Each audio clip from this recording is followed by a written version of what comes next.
అనగా మణికంఠన్.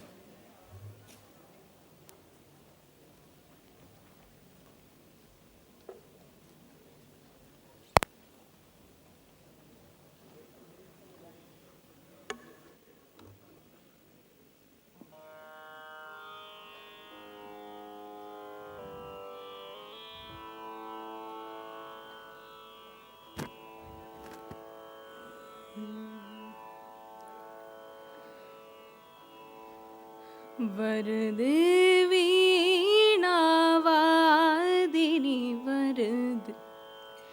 वरदे वीणावादिनी वरदे वीणावादिनी वरदे प्रिय स्वतंत्र रव अमृत मंत्र नव प्रिय स्वतंत्र रव अमृत मंत्र रव भारत में भर दे वरदे वरदे वीणा वादिनी वरदे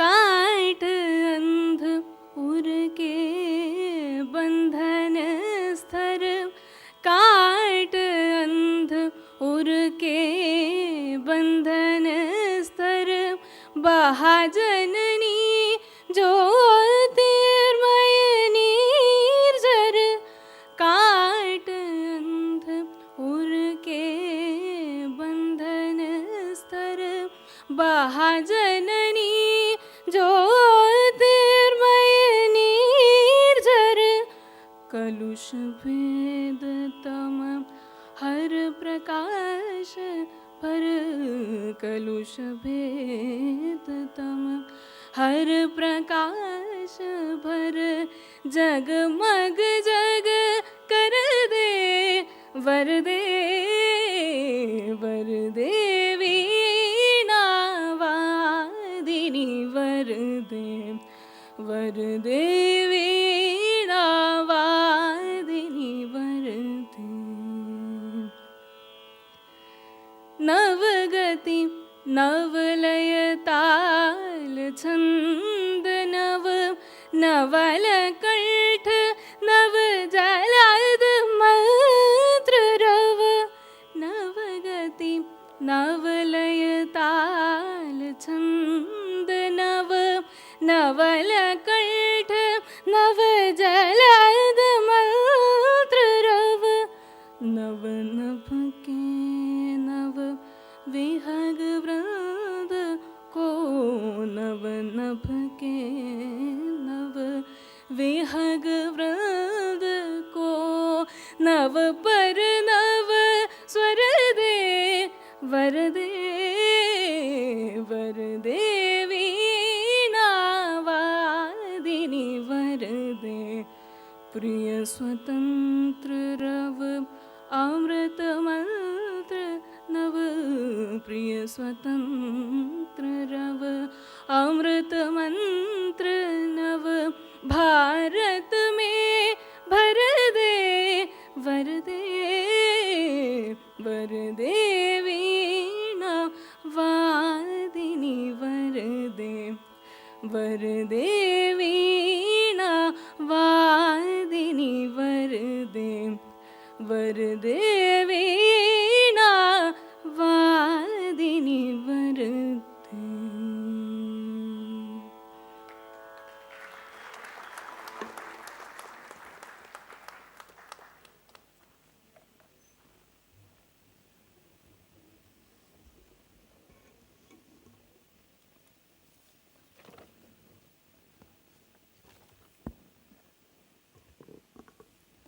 Thank you, Kumari Anaga.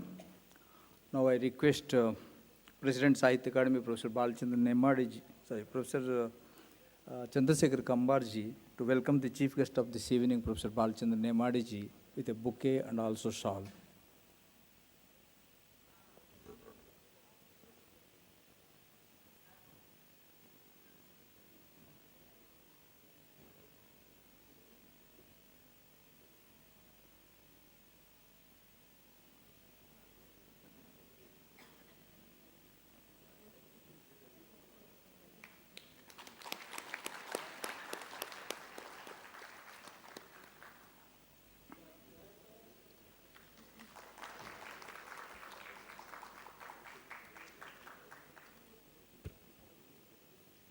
Thank you, sir.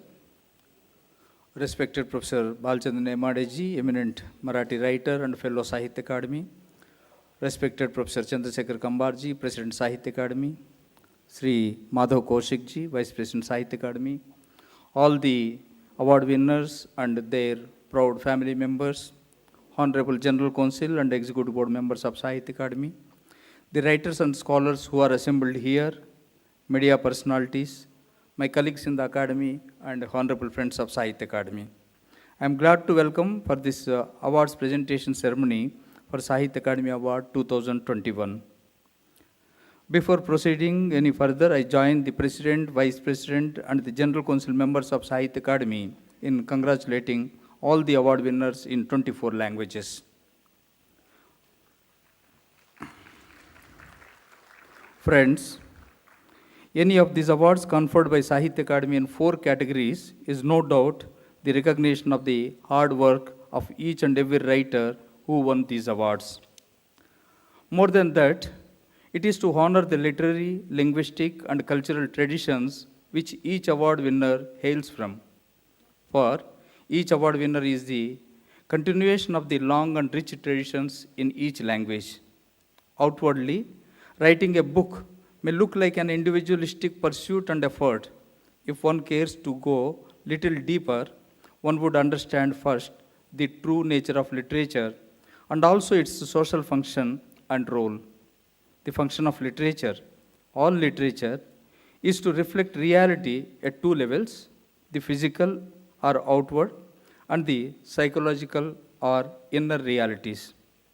In fact, it does reflect the social realities of the time in which the story or poem was composed and also reflects more than sufficiently the psychological makeup of not only the creator but also the people around the creator.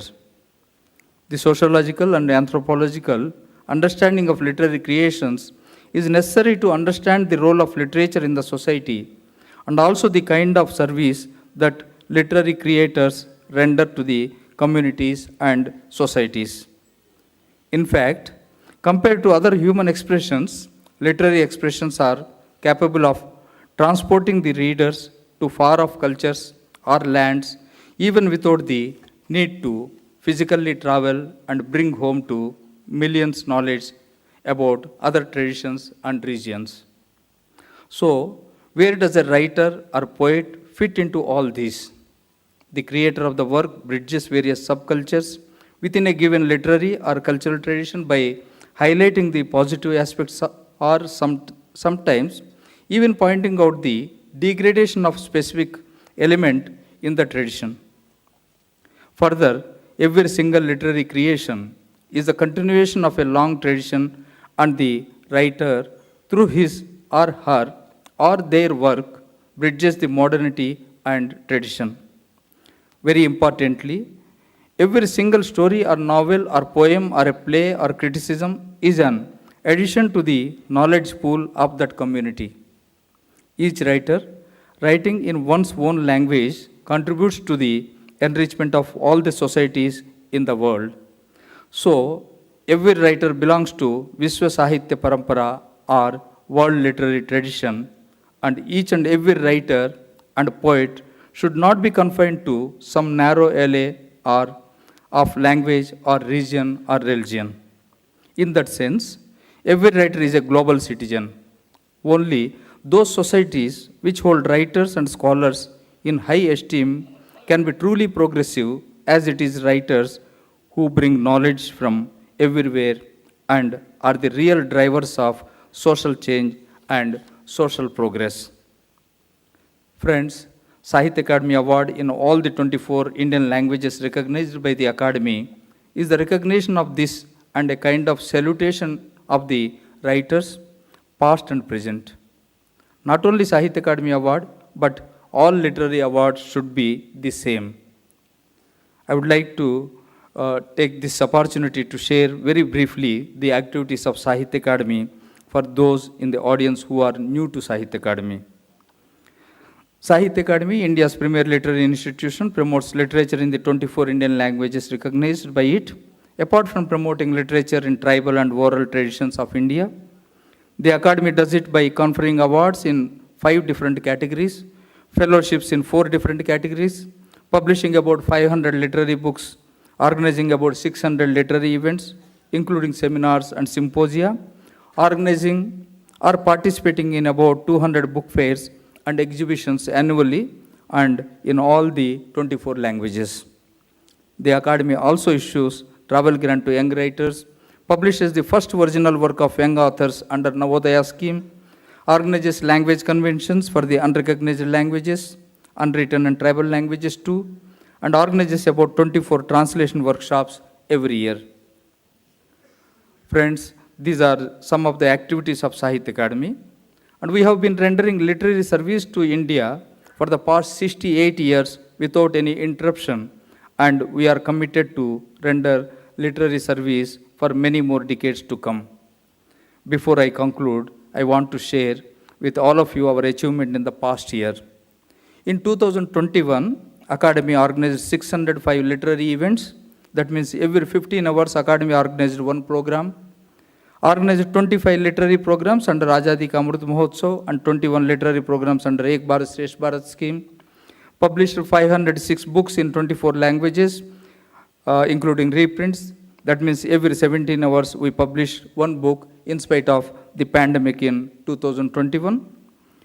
Produced 3 documentaries, taking the total number of documentaries. Academy produced to 160. Added 741 books to its library, taking to total collection to 2,49,066, and total membership is 14,981 in our library. And the total revenue earned in 2021 through sale of books was rupees 8,53,23,242, which is the in the history of Sahitya Akademi, first time we have earned this much money.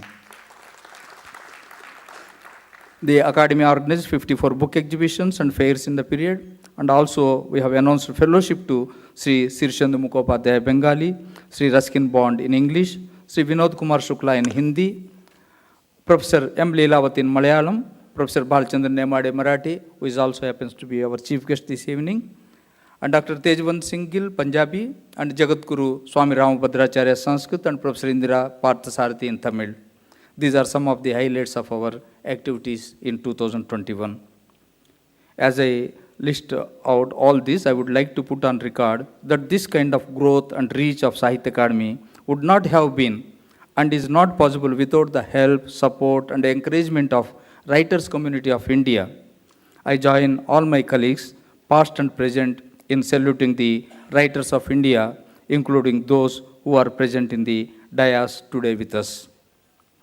Friends, I am really happy that Professor Balchandran Nemade ji, a distinguished Marathi novelist, critic, and poet, and fellow of Sahitya Akademi, who has kindly agreed to be with us as chief guest of this evening. I heartily welcome and thank him for accepting our invitation. He has 6 novels, 2 poetry collections, and 6 books on criticism, besides several monographs to his credit. And his works have been widely translated into different Indian languages. He taught English, Marathi, and comparative literature at various universities, including the School of Oriental and African Studies at London, and retired from Mumbai University's Gurudev Tagore Chair for Comparative Literature Studies. He was one of the pioneers of Little Magazine movement in Maharashtra, and is the recipient of the many prestigious awards and honors, including Sahitya Akademi's fellowship, its highest honor, Sahitya Akademi Award, Bharati Jnanpith Award, Padma Shri by the Government of India, Harinarayan Apte Award, Yashwantrao Chauhan Award, R.S. Jog Award, Kusmagraj Award, among others. Welcome to Professor Balchandran Nemade ji. I also heartily welcome President of the Sahitya Akademi, Professor Chandrasekhar Kambarji, a prominent poet, playwright, folklorist, film director in Kannada language, and the founder, Vice Chancellor of Kannada University in Hampi, and he was the chairman, Karnataka Academy and National School of Drama Society in New Delhi, and he has 25 plays, 11 anthologies of poems, 5 novels, 16 research works to his credit, besides several scholarly write-ups on folk theatre, literature, and education. And his plays have been widely translated and staged in many Indian languages and published in English. And he has made 5 feature films and many documentaries for the Government of Karnataka and Government of India, a few of which won national as well as state awards. He also presented papers on Indian folklore and theatre in different universities in India and abroad. And he was a Fulbright scholar and has been conferred with many prestigious awards including Padma Shri by Government of India, Jnanpith Award, Sahitya Akademi Award, Sangeet Natak Akademi Award, Sangeet Natak Akademi Fellowship, Kabir Samman, Kalidas Samman, Nadoja Award, Pampa Award, Karnataka Sahitya Akademi Award, and very recently he was also conferred with Padma Bhushan by the Government of India. Welcome to Professor Bal. I gladly welcome the Vice President of Sahitya Akademi, Sri Madhav Kaushik ji, eminent Hindi writer. And he has 29 published books to his credit, including poetry collections, short story collections, criticism, children literature, translation, and edited books. And he was also the chairman of Chandigarh Sahitya Akademi and a recipient of Shiromani Sahityakar Samman, Mahakavi Surdas Samman, Babu Balmukund Gupta Samman, Hans Kavita Samman, All India Balrashani Award, Millennium Award, etc. Welcome to Sri Madhav Kaushik ji. I sincerely welcome the members of our General Council and members of our committed, hard-working staff. I thank them all with the depth of my heart. With these few words, I am glad to welcome all of you once again and also take this opportunity to thank Indian writers community for their continued patronage and support through 68 years of the Academy. I thank and welcome the representatives of our print and other media who have responded to our invitation and are sure to give this greatest festival of letters in the country the coverage it deserves. Thank you all.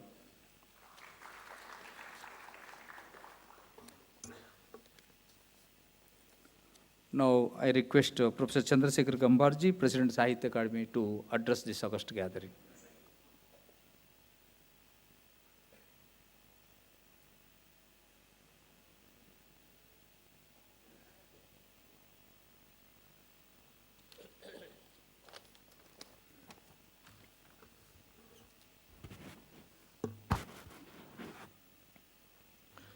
Dear friends, and my dear awardees, Mr. Rao, Mr. Madhav Kaushik ji, and our very, very honorable member and friend, Namade ji, and ladies and gentlemen. It is festival time again for all of us at the Academy. Every time I stand here to address you on this occasion, I am filled with new sense of joy and utterly new feeling of excitement. And every time our Sahitya Akademi festival has fulfilled my expectations more than amply. Each time we have come up with innovative ideas that speak to our times. And we have also kept up our long tradition of literary and cultural excellence. I must begin by saying that this time the theme of our festival is born out of the grand and encompassing vision. It not only seeks to bring together all the myriad and diverse literatures and cultures of this region, but takes on a journey into our common past. Perhaps this past is only 7.5 decades old. But what an elegant period of history it was. Even today, that past and that history seems to evoke in us emotions deeper than words, consciously or unconsciously. Our lives are bound to that past, or perhaps we are all bound together by that past. The idea of this Indian nation took shape in those nightmare times of colonialism and the anti-colonial struggle which began ever since the colonizers set foot on this soil. All those rebellions, including the subaltern, little, local, and resistances have been a part of this fight for freedom. Peasants, women, tribal, and the marginalized groups also resisted this foreigner in their own ways. Therefore, when we speak of the War of Independence today, We must gather together all these histories and of resistance. What is more, our theme for this conference highlights the manner which literature and writings played a key role in creating, shaping, and defining the struggle for independence. Beginning from a hero from my part of the country like Sangoli Rayana, whose saga has been immortalized in folk poetry and ballads, there have There have been world renowned leaders who led the movement in modern times. A Tagore, a Tilak, a Gandhi, Nehru, a Ghaffar Khan, who led the people have also become part of this folklore today. Even in the smallest village, the impact of this movement was felt strongly. My own writing, which is majorly inspired by the folk tradition of North Karnataka, has always incorporated this history of the freedom movement. The freedom movement folded the social reform imperative into itself. That too was something which our rural societies became aware of. Social change was a part of this independence movement. The women question, caste and class reform, education, fight, age and social ills, everything was intertwined together. No wonder that this movement was a powerful influence on Indian literature and vice versa. Even today, this history is a part of our collective Indian psyche. So, how did this history impel certain modes, genres, and attitudes in literary cultures of pre independence India? In turn, how did the writing of that era become instrumental in shaping that independence history? These are some questions this literary festival will raise. As the president of this illustrious institution, it is indeed my great privilege and joy to be addressing to you all. We at the Academy have striven to keep up our rich and diverse literary cultural traditions. I thought to enhance the interactions, conversations, and dialogue among our Indian languages and literatures. At the same time, the Academy has also focused on projecting our writing in the global scenarios. Our programs include promotion, translations, and cross cultured research in a big way. This august and autonomous literary institution is still at the center of this country's literary and cultural landscape. We hope to continue the marvelous work we are doing. I am grateful to all those who have helped make this possible in my time as the president. It is with the support of many people, both within and outside the academy, that we have been able to realize the goals that were set for ourselves. What is more, the pandemic had made us feel that we would be locked the virtual wonder forever. But the academic function with great energy even through the difficult times of the COVID period. We reached out to reach other and also people from outside. We discussed, planned, and exhausted many programs and events. Our commitment to the academic ideals remained firm as ever. Thus, the seminars, workshops, publications, award selections, we went on with particularly all our seminal activities. It makes me so happy to see all of us gathered here physically today. It is on this note of promise and confident achievement that I would like to end my talk. Now, I look forward to all the discussions and interaction which will unfold as soon as the session begins. Thank you very much, sir.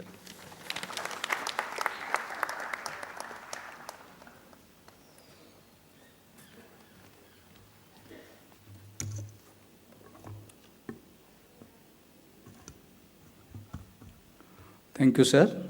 Now the award presentation function. As per the convention of Sahitya Akademi, the Vice President Sahitya Akademi gives a bouquet to the awardee, and President Sahitya Akademi will present 1 lakh rupee cash award along with a plaque that we have prepared specially for this. The award in Assami goes to Radha Sharma Pujari.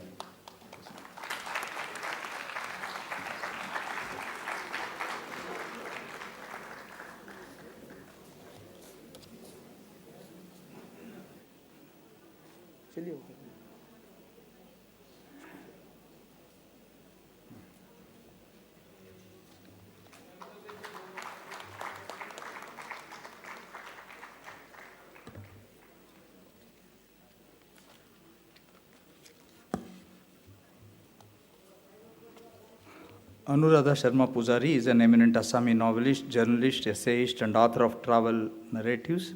Born on 13 February 1963 in Jorhat, Assam, she has a master's degree in sociology and a postgraduate diploma in journalism and mass communication. Besides Assamese, she knows Hindi, English, and Bengali. Her first novel, Hruday Ek Vigyapan, The Heart Showbiz, published in 1998, was hailed as a contemporary classic. Radha Sharma Pujari has around 26 books to her credit, and she is the recipient of several awards and honors, some of which are Kumar Kishore Award in 2003, Assam Renaissance Award in 2011, Journalist of the Year in 2015. Iyat Ye Khan Aranya Asil is an impressively realistic and heart-rendering novel.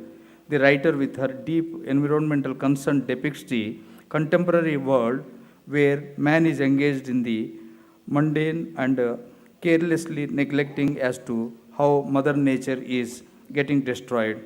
The novel masterfully illuminates varied facets of the human condition and thoughtfully encapsulates the issues such as urbanization, expansion of cities, rapidly growing deforestation. As such, Iyat Yekhan Aronya Asil is considered as an important contribution to the genre of Indian fiction in Assamese.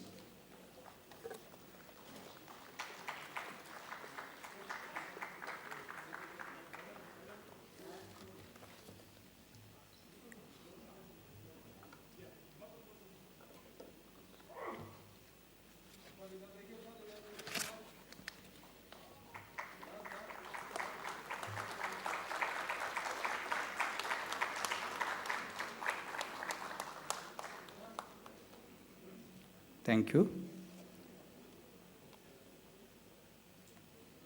Thank you. Please.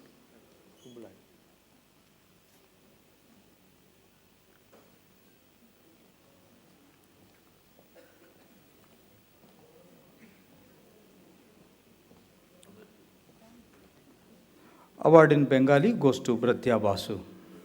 Sir.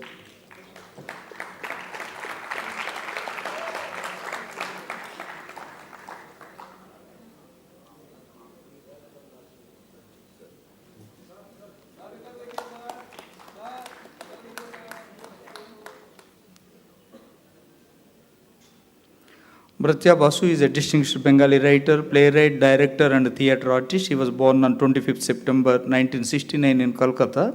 He earned his Bachelor of Arts degree in Bangla literature.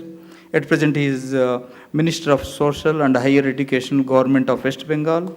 He has several plays to his credit, and few of his plays are Natak Samagra, Volume 1, 2, 3, and Duti Natak, Company Theatre, Prasanga Theatre, Boma, Notgachi Wo Ananyo Lekha, Troyi, Gadya Sangraha, Mir Jafar Wo Ananyo Natak. He has been honored with numerous awards and distinctions which include Shamal Sen Smriti Samman, Dishari Samman, Satyan Mitra Puraskar, Pracha Samman, Dinabandhu Mitra Puraskar, Manthan Jivanakriti Samman. Mir Jafar Wo Ananyo Natak is a collection of 3 plays, Ek Din Aladin, Ami Anukuldar Ora, and Mir Jafar, and is replete with exquisite style.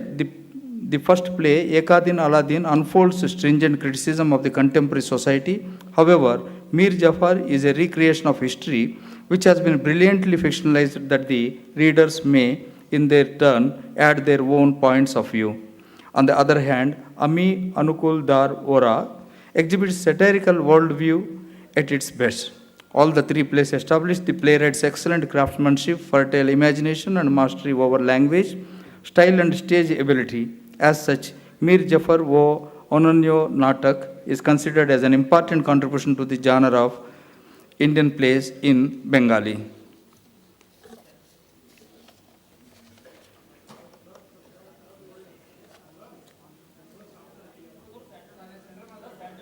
ठीक है ठीक है ठीक है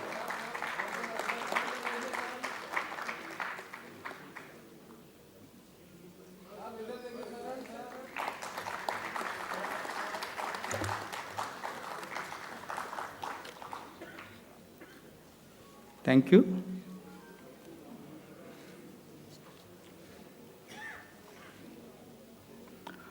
And the award in Bodo goes to Devakanta Ramchiari.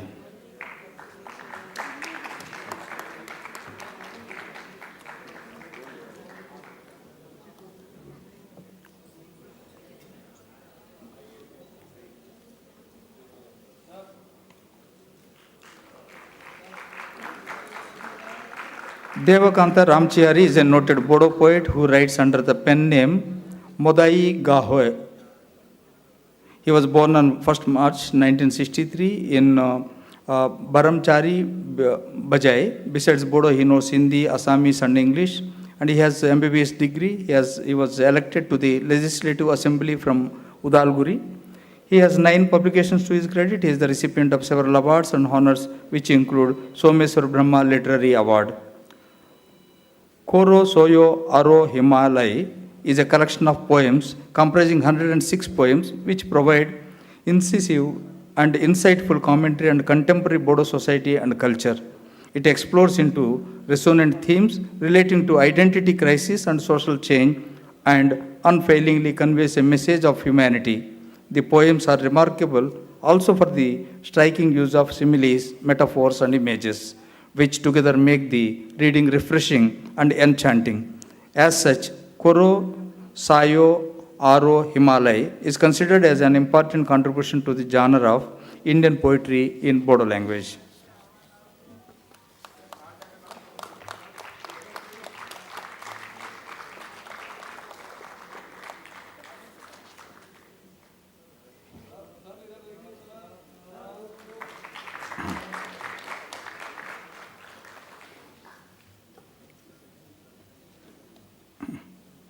धन्यवाद. डोगरी में पुरस्कृत राज राही.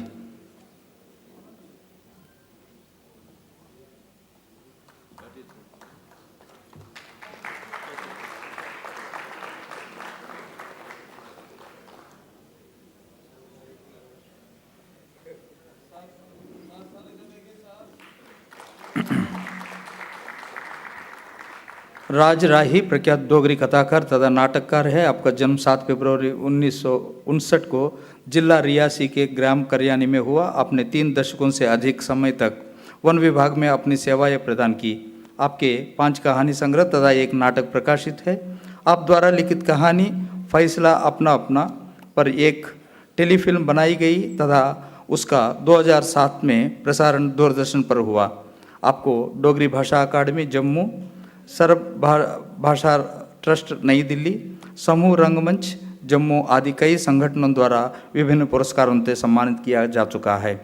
नम्मे tunnel ये कहानी संग्रह है जो इस तथ्य को प्रस्तुत करता है कि मनुष्य विकास और प्रगति के नाम पर किस प्रकार प्रकृति के साथ छेड़छाड़ कर रहा है तथा उसके विचारहीन कार्य किस प्रकार सीधे परिस्थिति की तंत्र को प्रभावित करते हैं.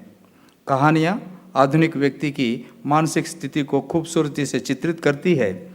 इन कहानियों में विकास की आड़ में हो रही वनों की कटाई के बारे में गहरी चिंताओं को उजागर किया गया है तथा यह भी बताया गया है कि किस प्रकार पहाड़ों के सीने को फाड़कर सुरंगों का निर्माण किया जा रहा है.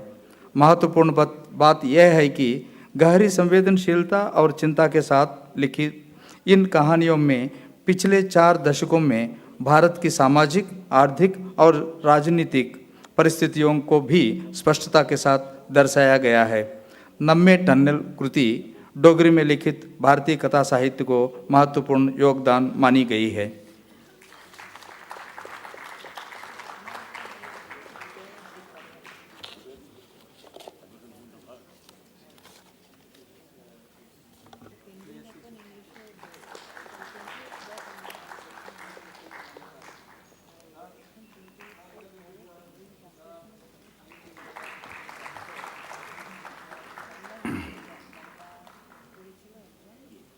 Thank you. And award in English goes to Namita Gokhale, but she couldn't make it. On her behalf, her niece, Miss Aishwarya Misra, will receive.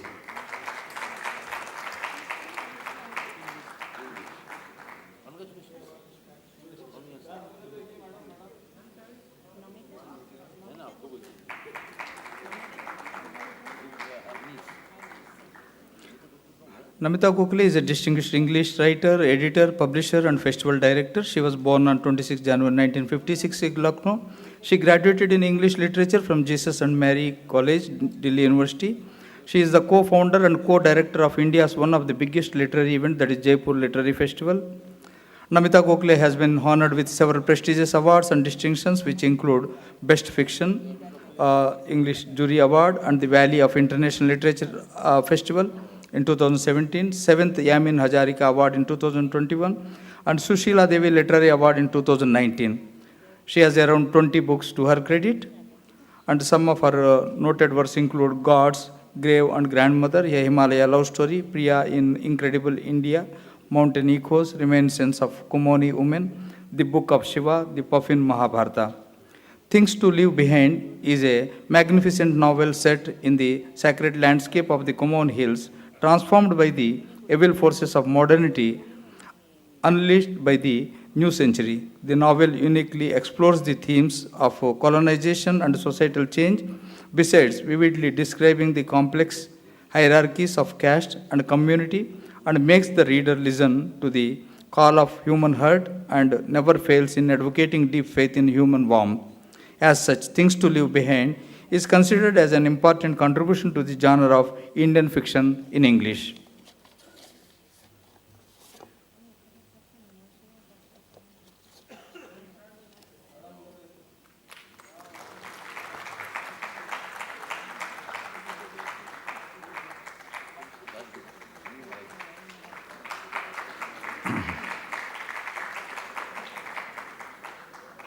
Thank you. The award in Gujarati goes to Agnes Dave.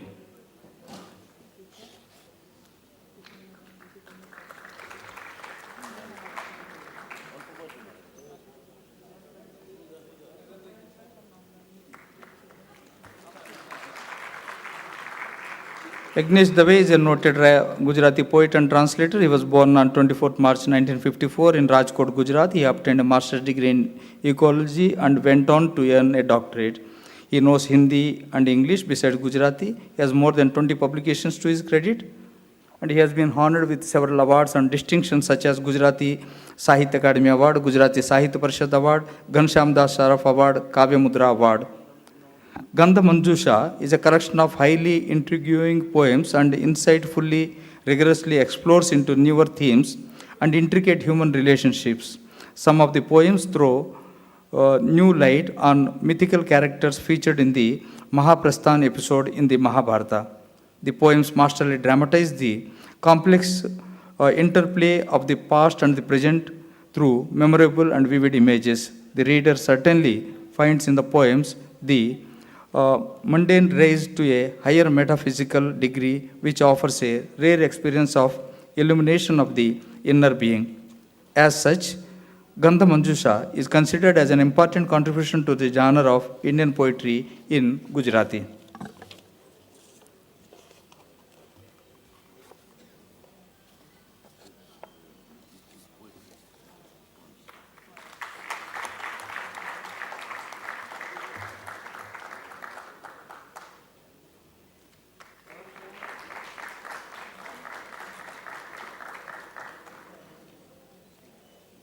Thank you. Hindi में पुरस्कृत दया प्रकाश सिन्हा।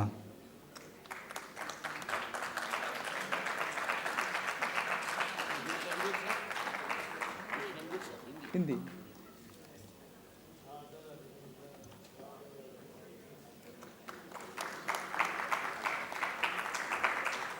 दया प्रकाश सिन्हा लब्ध प्रतिष्ठित नाटककार, लेखक और निर्देशक है। आपका जन्म 2 मई 1935 को उत्तर प्रदेश के एटा जिले की कासगंज में हुआ। आपने इलाहाबाद विश्वविद्यालय में प्राचीन भारतीय इतिहास में स्नातकोत्तर की उपाधि प्राप्त की। आप 1952 में प्रांतीय सिविल सेवा में शामिल हुए और तथा 1993 में भारतीय प्रशासनिक सेवा अधिकारी के पद से सेवानिवृत्त हुए।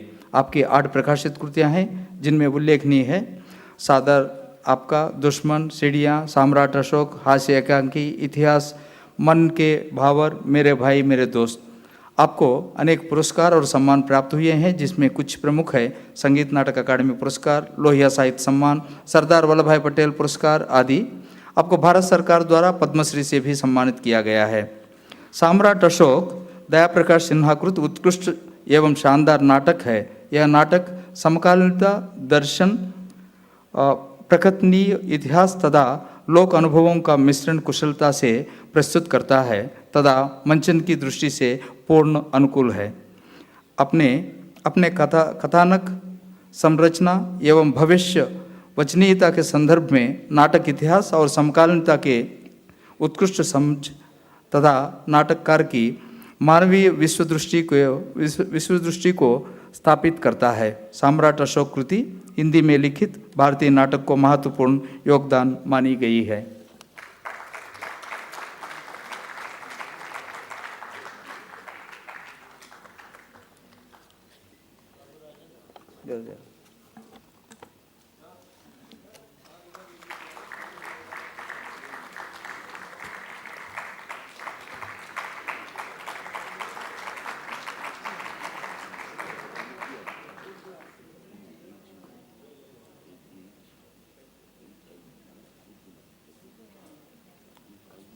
The award in Kannada goes to Sri D.S. Nagabhushanaji. He will not be able to make it.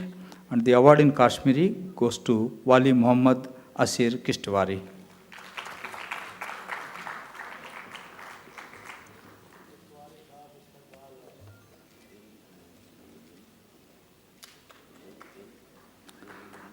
Wali Muhammad Asir Kishtwari is an eminent literature in Kashmiri and a thinker, historian and educationist too.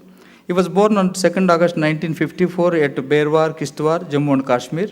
He has master's degree in Urdu and he retired as a Director General of Accounts in 2012. Besides Kashmiri, Wali Muhammad Asir Kishtwari knows Urdu, Persian and English. He has around 18 books to his credit.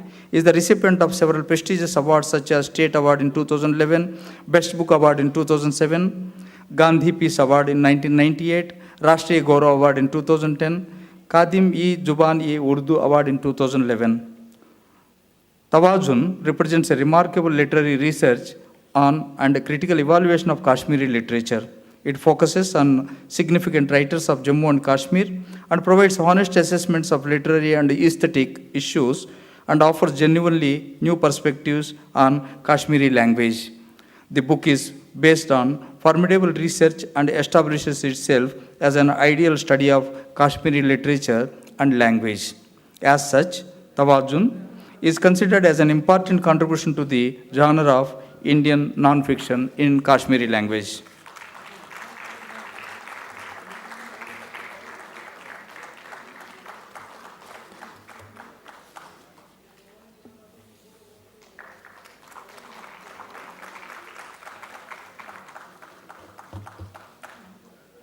Thank you. And the award in Konkani goes to Sanjeev Verenkar.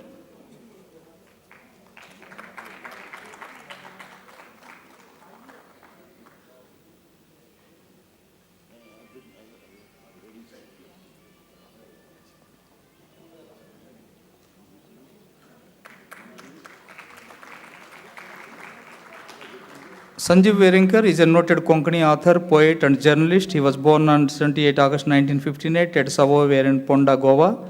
Besides Konkani, he knows Marathi, Hindi and English. He has received prestigious awards such as Vimla पाई पुरस्कार, विश्व कोंकणी कविता कृति पुरस्कार, doctor TMA Pai foundation award, all India radio पुरस्कार, and Konkani Bhasha Mandal Puraskar. He has several poetry collections to his credit, notable among which are Aswasth Surya, Sanj Sulus, Gamatli Sanj, Padevalli Savni, Chaitanyacho Paulo, and Mumbar.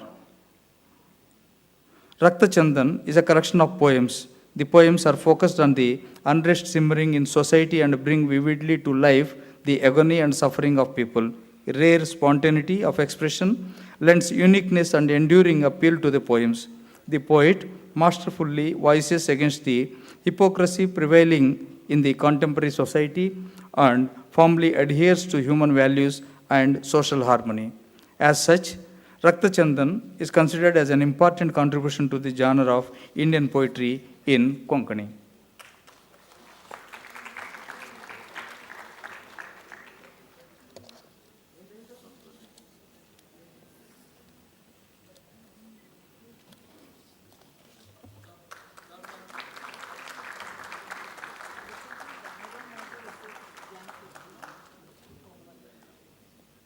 धन्यवाद।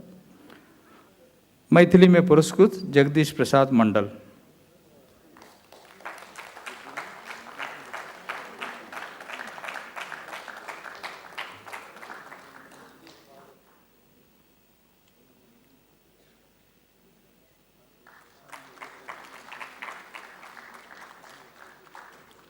जगदीश प्रसाद मंडल प्रख्यात कथाकार तथा कवि है। आपका जन्म 5 जुलाई 1947 को बिहार में बेरमा में हुआ। आपको मिथिला के अलावा हिंदी, भोजपुरी तथा अंग्रेजी भाषाओं का भी ज्ञान है। आपने ललित नारायण मिथिला विश्वविद्यालय दरभंगा से हिंदी तथा राजनीति विज्ञान में स्नातकोत्तर की उपाधियां प्राप्त की। आपकी 100 से अधिक पुस्तकें प्रकाशित है। आपको विदेही सम्मान 2011 में, टागोर साहित्य पुरस्कार 2011, विदेह सम्मान 2012, विदेह बाल साहित्य पुरस्कार 2014-15, वैद्यनाथ मिश्रा यात्री सम्मान 2016, स्वर्गीय बाबू साहेब चौधरी सम्मान 2018 जैसे कई पुरस्कारों और सम्मानों से विभूषित किया गया है।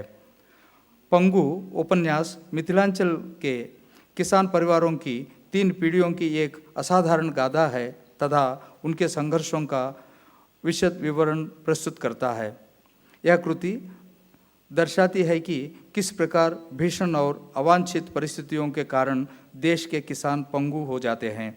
यद्यपि इस उपन्यास में हरित क्रांति के दौरान विकसित नई कृषि तकनीकों को अपनाकर ऐसी कठिनाइयों पर काबू पाने में किसानों को सक्षम हो पाने के सकारात्मक रूप को चित्रित किया गया है। इस प्रकार उपन्यास एक कुशल भविष्य के लिए आशा की नई किरण जगाता है।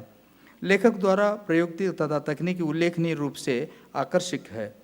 पंगु कृति मैथिली में लिखित भारतीय कथा साहित्य को महत्वपूर्ण योगदान मानी गई है।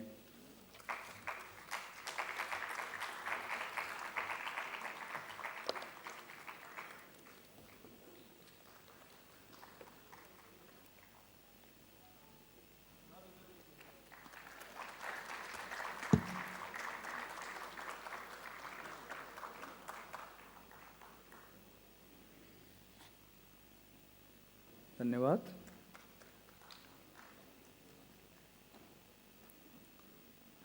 The award in Malayalam goes to George Unakkur.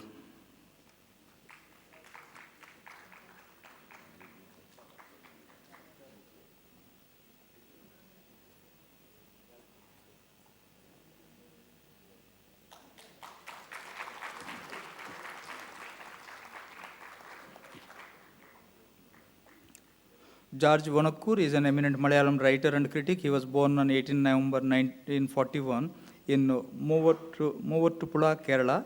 He knows Hindi and English besides Malayalam. He earned his master's degree in Malayalam language and literature from University of Kerala in 1964 and wrote doctoral thesis on the concept of hero in Malayalam novels. George Vonakkur has 49 books to his credit, and he has been honored with several prestigious awards such as Kerala Sahitya Akademi Award in 1980, Mar Ivanius Cultural Award in 1984, Film Critics Award in 1991, Jawaharlal Nehru Award in 1993, Darshana Award in 2000, Mother Teresa Award in 2008, Goodness Excellence Award in 2014. Hridaya Ragangal is an exceptionally autobiography of the writer. It insightfully traces the literary and cultural development of Kerala and reflects upon it from a genuinely unconventional perspective of a creative individual who is full of passion, skilled educationist, and dedicated social activist.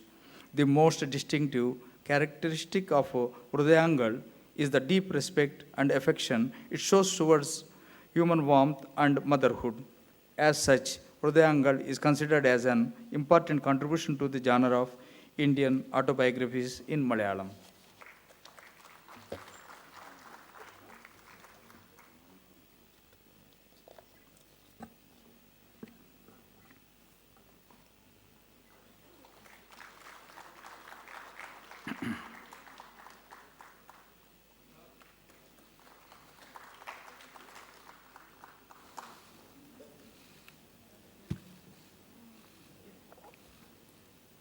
Baburaj,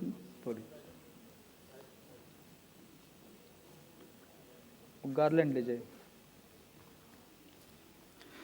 Award in Manipuri goes to Thokcham Ibo Hanbi.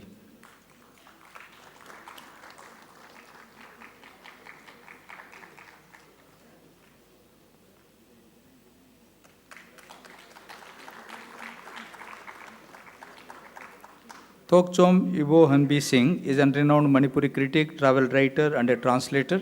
He was born on 5th April 1951 in Chongtan, Leirak, Imphal West. He earned his master's degree in Manipuri from Jawaharlal Nehru University. He retired from his service as an associate professor and was also the head of the Manipuri department.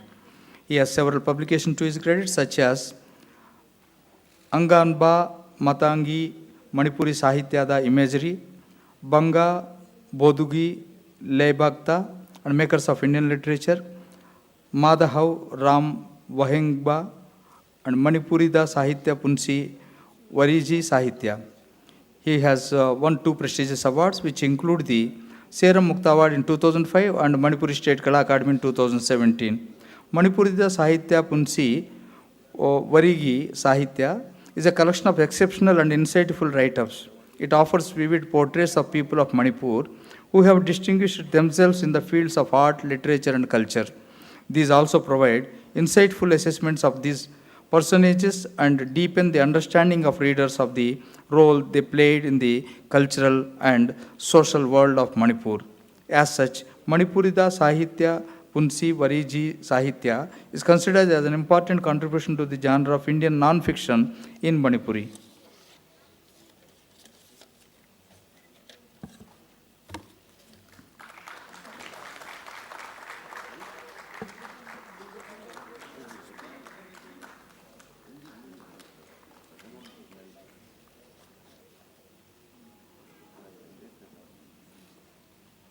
Thank you. The award in Marathi goes to Kiran Gurav.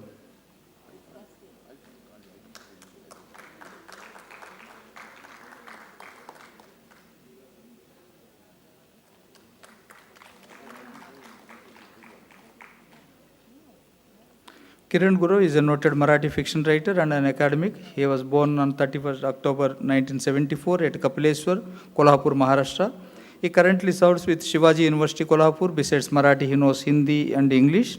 He has several short story collections to his credit, which include Rakhiv Savlancha Khel and Shilpi, Shuddha Shanti Bhuvan, Balucha Avasthanantarchi Diary. He has won many prestigious awards such as Lalit Literature Award in 2015, Gala Thokal Short Stories Award in 2013, Kathakar Shantaram Award in 2013, Harinarayan Apte Literature Award in 2018, Lokmangal Sahitya Puraskar in 2021. Balucha Avasthanantarchi Diary is a collection of 3 long stories and gives eloquent expression of the writer's insights into a rapidly changing social milieu. The stories make an exemplary collage of transformations of the contemporary times. The writer shows his cultured worldview, employing so masterfully crafted plot and structure, besides racy style, fascinatingly tinged with his remarkable sense of humor. On the whole, the collection adds to the magnificent tradition of storytelling in Marathi. As such, Balucha Avasthanantarchi diary is considered as important contribution to the genre of Indian fiction in Marathi.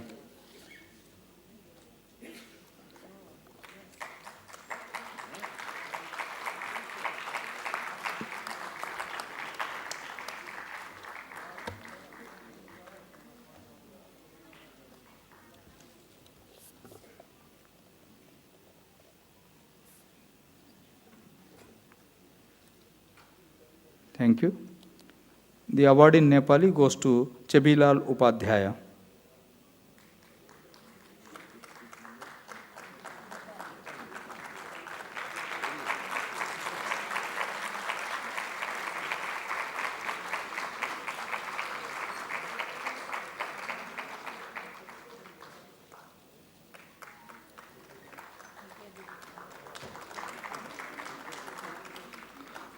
Chebilal Upadhyaya is a noted Nepali poet, writer, translator, and critic. He was born on 3rd November 1936 in Biswanath Ghat, Assam. Besides Nepali, he knows Assamese, Hindi, and Bengali. He began his career as an examination coordinator in 1962 and retired from service in 1995.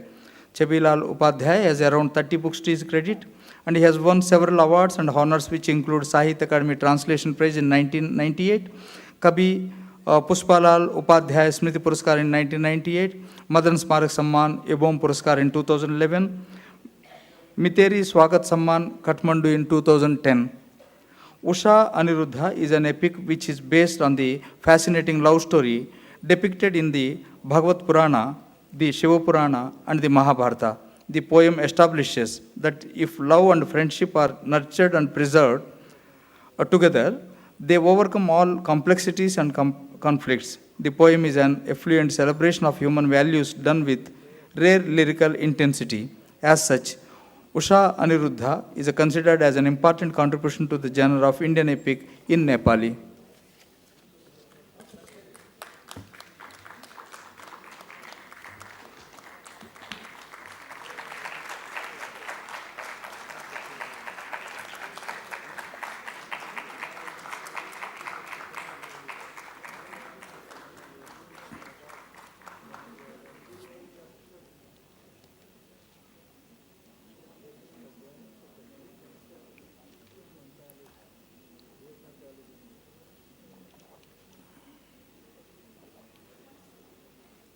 The award in Odia goes to Rishikesh Malik.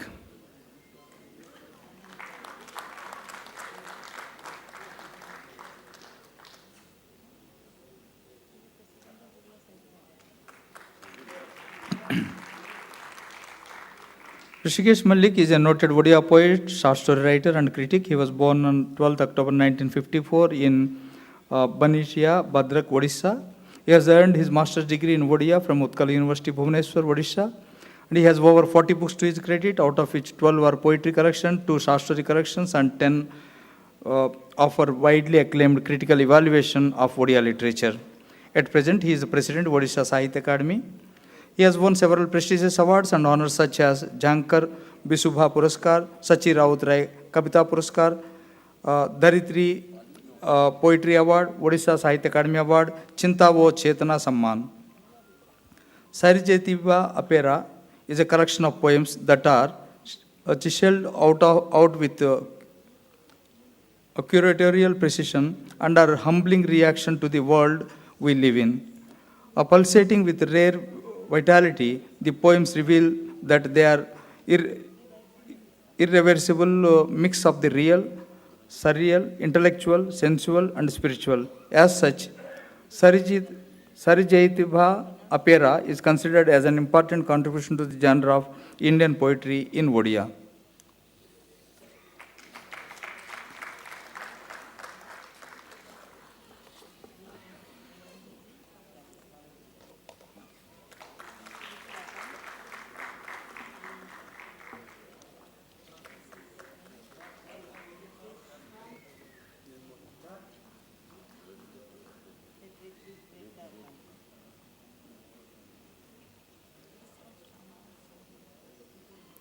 Thank you. The award in Punjab.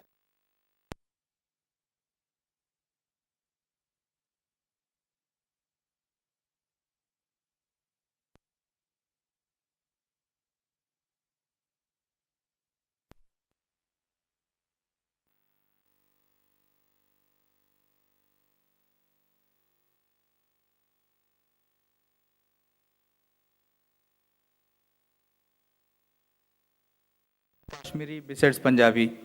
Khalid Hussain retired as Special Secretary to the Government of Jammu and Kashmir. He has around 20 publications in Punjabi and Urdu to his credit. The awards and distinctions he received so far include Shiromani Punjabi Sahitkar Award in 2014 and Outstanding Punjabi Writer Award. Sulana Da Salan is a collection of short stories which intensely depicts the socio-economic problems faced by people during the partition in 1947. The stories also carry resonant references to Jammu and Kashmir of the 1990s. This collection bears an eloquent testimony to Khalid Hussein's extraordinary storytelling abilities. As such, Sulanda Salan is considered as an important contribution to the genre of Indian short stories in Punjabi.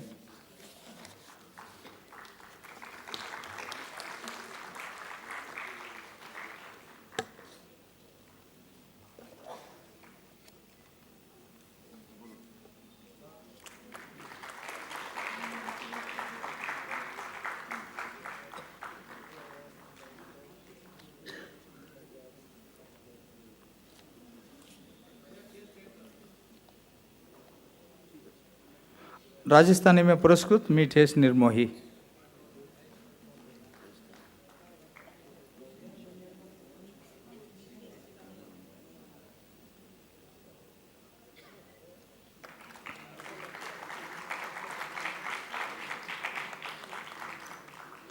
मीठेश Nirmohi Rajasthani और हिंदी के लब्ध प्रतिष्ठित कवि, कहानीकार, समालोचक तथा अनुवादक है। आपका जन्म 30 सितंबर 1954 को राजौला, खुर्दा, राजस्थान में हुआ। आपको राजस्थानी के अलावा हिंदी, संस्कृत, गुजराती तथा अंग्रेजी भाषाओं का भी ज्ञान है। आपने जोधपुर विश्वविद्यालय से दर्शन शास्त्र में स्नातकोत्तर की उपाधि प्राप्त की। आपके 4 कविता संग्रह राजस्थानी और हिंदी तथा राजस्थानी में 1 कहानी संग्रह, कविताओं तथा कहानियों का 5 खंडों में संपादित कृतियाँ प्रकाशित है।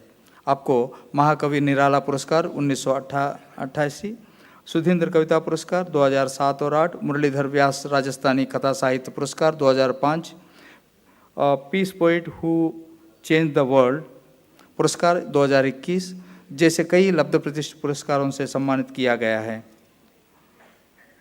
मुक्ति अत्यंत विचारोत्तेजक का कविता संग्रह है जो समकालीन संसार के नया दृष्टिकोणों तथा राजनीतिक संघर्षों एवं बादशाह की ताकतों पर प्रकाश डालता है। ये कविताएं इस दुनिया के विषम सौंदर्य का उत्सव मनाती है।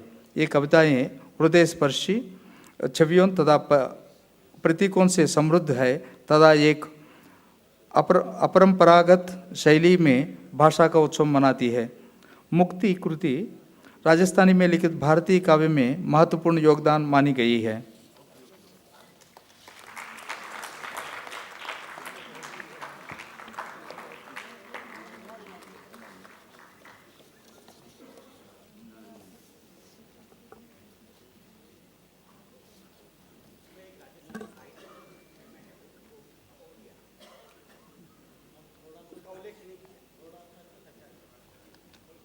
ठीक।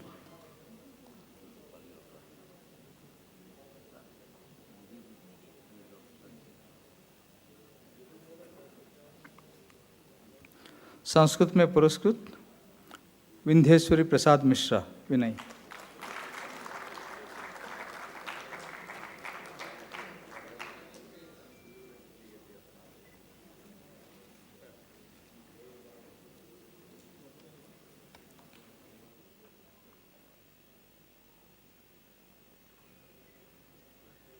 विंध्येश्वरी प्रसाद मिश्रा विनय संस्कृत के प्रख्यात कवि एवं नाटककार है। आपका जन्म 18 मार्च 1956 को काहरा, उत्तर प्रदेश में हुआ। आपको संस्कृत के अलावा हिंदी तथा अंग्रेजी भाषाओं का भी ज्ञान है। आपने संस्कृत में स्नातकोत्तर तथा पीएचडी की उपाधियाँ प्राप्त की है। आपको 16 कृतियाँ प्रकाशित है। आपको अखिल भारतीय महर्षि वाल्मीकि पुरस्कार 2019, अखिल भारतीय कालिदास पुरस्कार 2017-18, व्यास पुरस्कार 2009-10 जैसे कई पुरस्कारों तथा सम्मानों से विभूषित किया जा चुका है।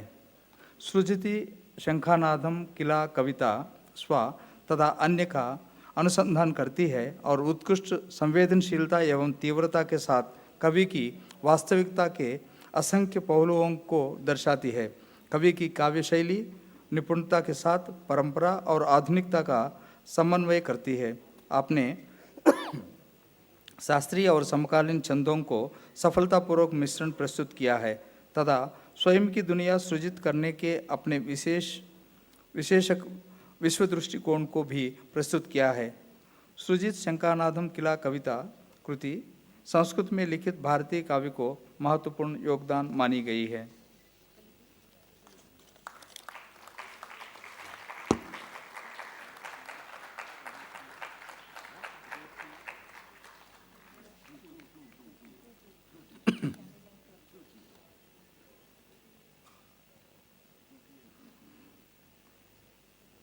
धन्यवाद।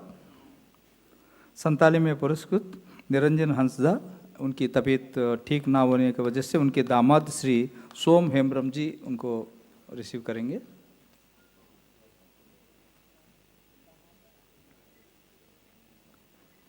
बैठिए, बैठिए, बैठिए, बैठिए। निरंजन हांसदा प्रतिष्ठित संताली कथाकार तथा समालोचक है। आपका जन्म 12 फरवरी 1956 को अगाया, पश्चिम बंगाल में हुआ। आपको संताली के अलावा हिंदी, बांग्ला तथा अंग्रेजी भाषाओं का भी ज्ञान है। आपके 6 कहानी संग्रह, कई निबंध तथा कहानियाँ प्रकाशित है। आपको साधु रामचंद्र मुर्मू स्मृति निबंध प्रतियोगिता पुरस्कार 1997, अखिल भारतीय संताली लेखक संघ रूपचंद हेम्ब्रम कथा बधोही स्मृति पुरस्कार 2019, all India Santali writers association life time achievement award 2019, JWI पुरस्कार जैसे कई प्रतिष्ठित सम्मानों से विभूषित किया गया है। मोनी रेनंग अरंग संताली में 18 विचारोत्तेजक कहानियों का संग्रह है। कहानियाँ समकालीन समाज में व्याप्त उथल पुथल को दर्शाती है। सरल तथा स्पष्ट भाषा में लिखित इन कहानियों में अनेक समकालीन जटिल मुद्दे समेट गए हैं तथा आधुनिक दुनिया की सूक्ष्म प्रतिक्रियाओं को उत्कृष्ट ढंग से प्रस्तुत किया गया है। इतनी मनोरम शैली का उपयोग करते हुए कथा विषयों को विकसित करना भी कहानियों की उल्लेखनीय विशेषताओं में से एक है। मोने लेना अरंग कृति संताली में लिखित भारतीय कथा साहित्य को महत्वपूर्ण योगदान मानी गई है।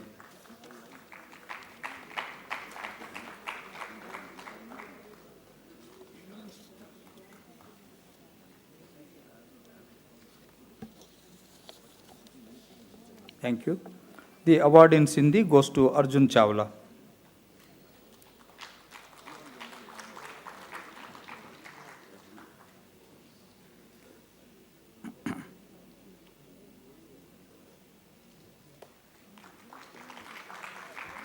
Arjun Chawla is a distinguished Sindhi poet and translator. He was born on 10th February 1931 in Kashmir, Sindh, now in Pakistan. He obtained a MA degree in English literature from Agra University. Besides Sindhi, he knows Hindi, Urdu, Persian, Punjabi, Saraiki, and English. And he has around 10 publications to his credit. And he has received an award from Central Hindi Directorate in 1987 and 2 more awards from NCPSL in 2001 and 2009. Nena Ninda Khada is a collection of poems establishing the poet's mastery over metrical forms and rhythm and intensely expressing human emotions and feelings. The poems, in fact, are an earnest and pure response of the poet to humanity and nature. Moreover, the poet's innovative experiments with diction enhance the appeal of his poems. As such, Nene Nindakhara is considered as an important contribution to the genre of Indian poetry in Sindhi.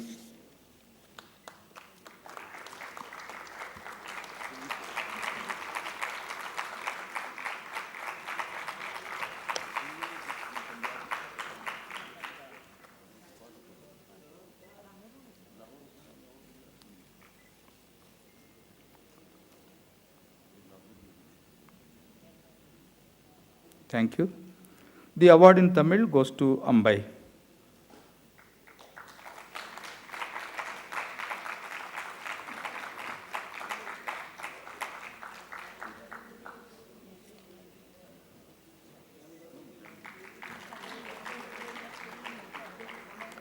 C.S. Lakshmi Ambai is an eminent Tamil writer and independent researcher in women's studies, She writes under the pen name Ambai.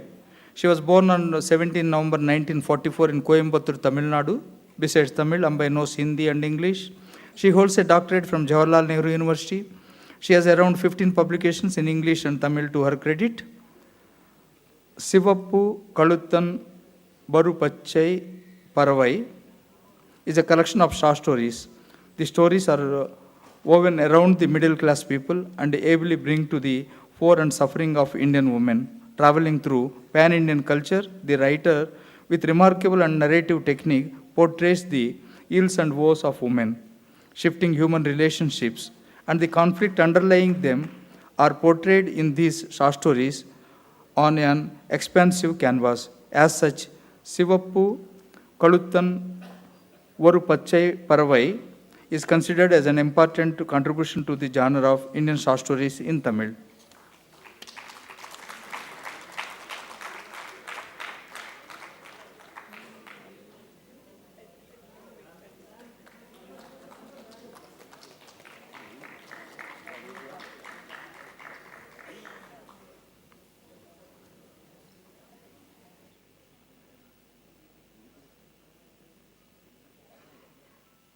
Thank you. The award in Telugu goes to Goreti Venkanna.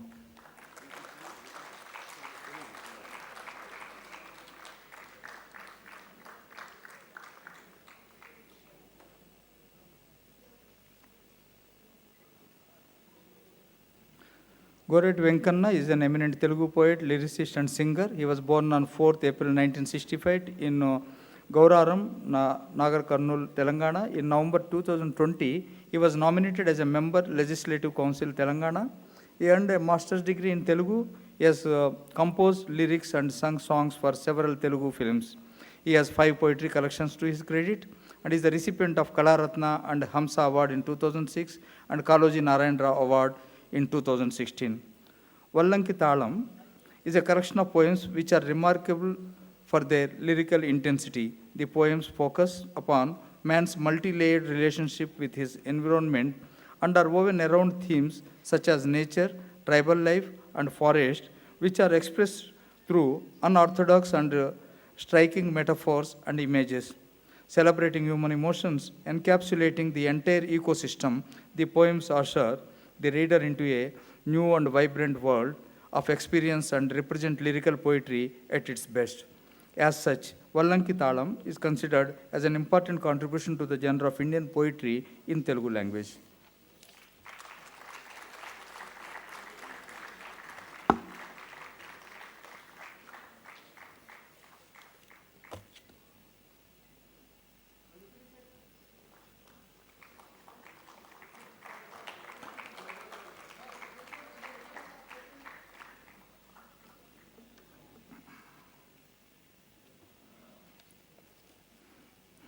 The award in Urdu goes to Chandrabhan Kyal.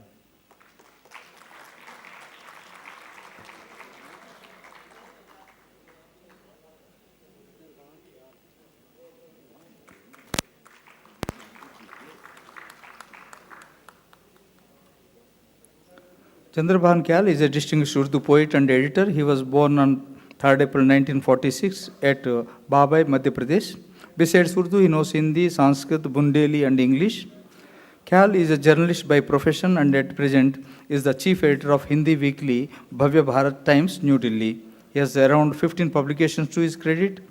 He has won several awards and distinctions such as Iqbal Samman in 2009-10, Tagore Literature Award in 2010, Hindi Urdu Sahit Sangam Award, Makanlal Chaturvedi Rashtriya Samman, All India Unani Tibbi Conference Award.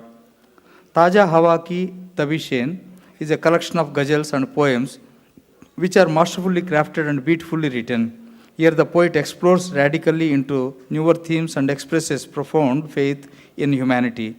The deep humanistic worldview of the poet refuses to divide human beings on the basis of religion, language, and region.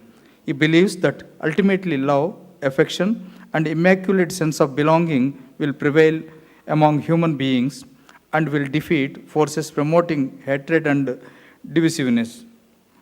Intense emotions conveyed in a lucid and mesmeric style account for the enduring appeal of Khyal's poetry. As such, Taja Hawa Ki Tabishen is considered as an important contribution to the genre of Indian poetry in Urdu language.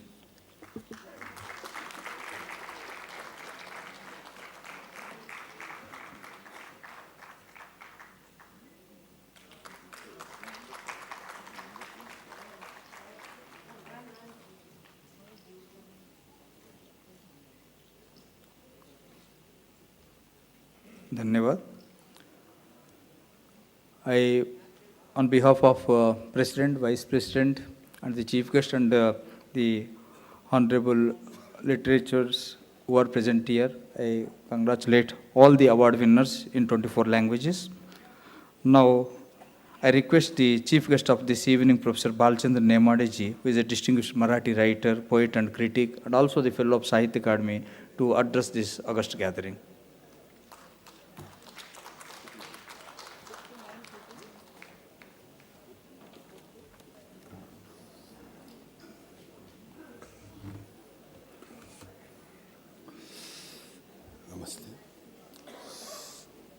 Dear Mr. Chairman, Chandrasekharji, our Secretary, Srinivasra, members of the General Council and Executive Council, and my friends. I feel so honored to be the chief guest at the award presentation function that recognizes the present-day makers of Indian literature in 24 different languages of our multilingual country. I feel extremely proud on such occasions because I visualize the vast map of Indian literary culture, which is unique in the whole world. How many languages are spoken in America?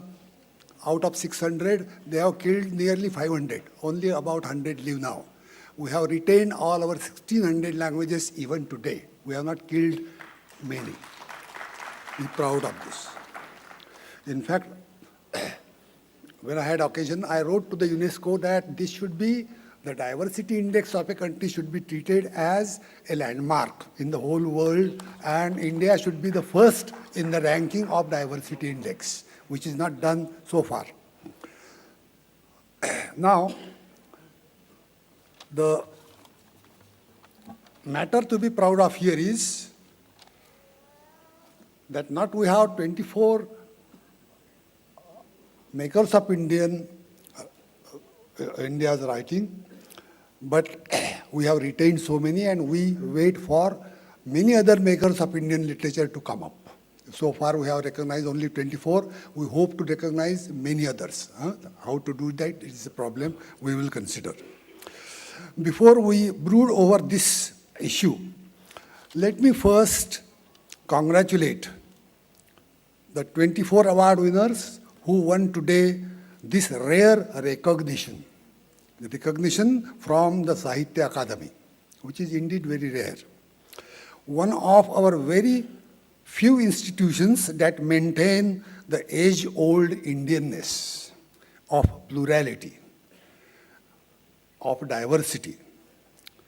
Recognition, you will agree with me, is that external social sanction which is due to any creativity the individual possesses and undertakes for enrichment of the whole cultural tradition of the country. Obviously, it is a contribution to the legacy of the whole community by the writer's personal sacrifice, his personal sacrifice of time and energy. Also, some kind of friction is implicit in such an endeavor. Even when you write, there is a friction. Fanatics and all kinds of mad thinkers are waiting for your book to be burnt or to be thrown out or even to kill you. Many writers have been killed recently. Nothing has happened. That I have to point out soon. As you know, one cannot even walk without some friction. Friction for a writer is taken for granted. At Shimla, where I worked for some time, suddenly your neighbors would talk, patli padi hai. I did not know, coming from Maharashtra, who knows patli?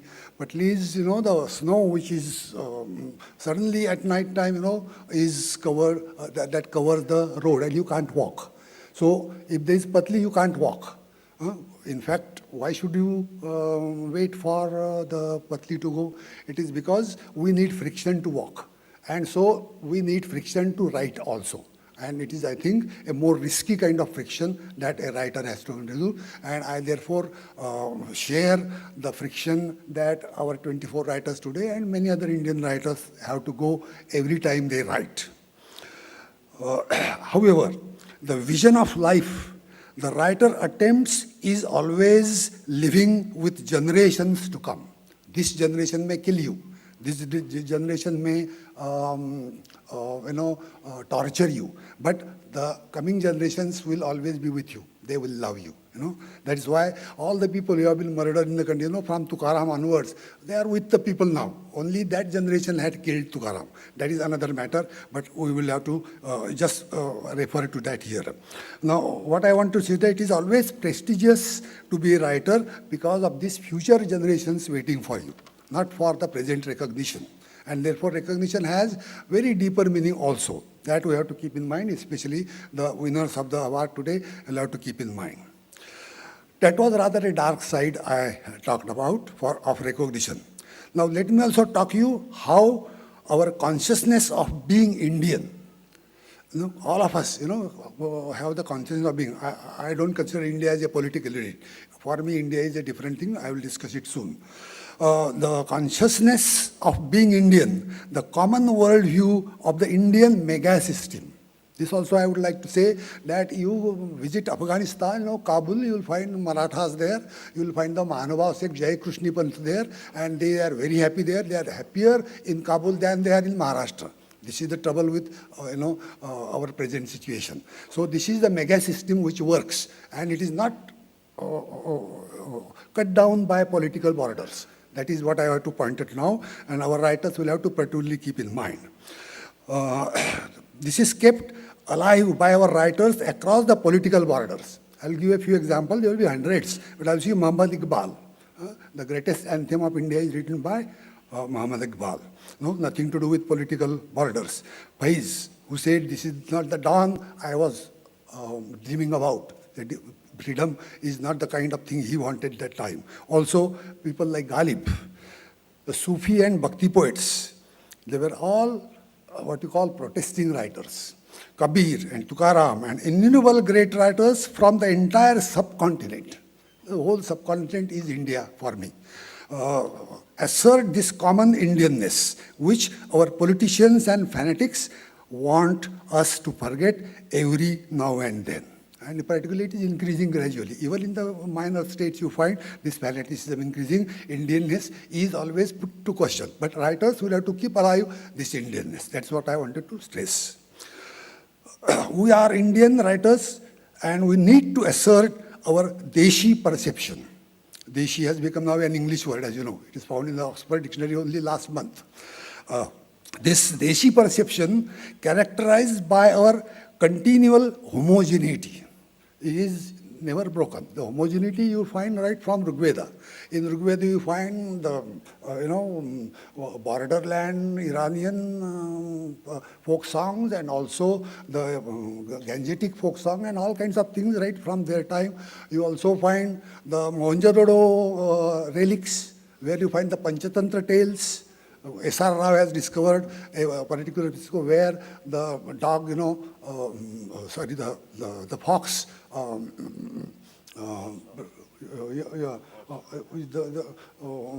the same Panchatantra tale we now tell to our children was being told by the grandmothers in Mohenjo-daro times.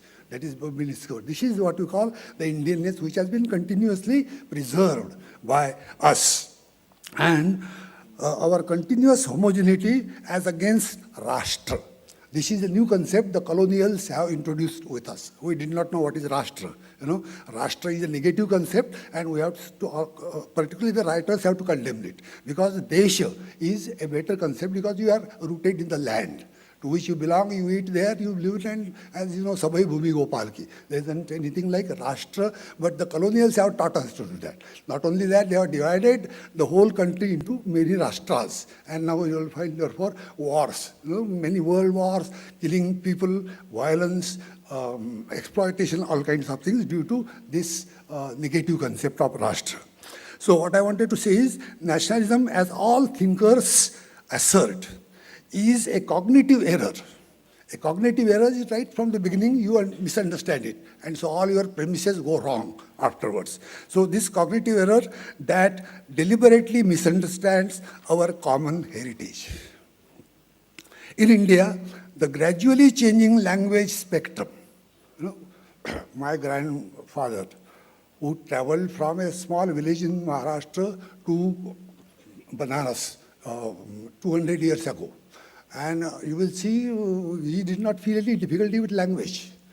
Because there is, at the border, you always find a different language coming. People know each other. A Kannadiga speaking Marathi, Marathi speaking Gujarati, Gujarati merging into Rajasthani, Rajasthani into Hindi, and so on. You go on up to even Tibet. No, there is no difficulty of language. This is the language spectrum, which we have divided by linguistic states. And that is supposed to be a blow to our traditional Indianness. What I wanted to say was the misinterpretation by the British regarding our continuous language spectrum into archipelagic, as if we are different islands, as if Karnataka has nothing to do with Maharashtra and with the different states, and you have, therefore, violence and bloodshed. And this is the new happening. This was never so.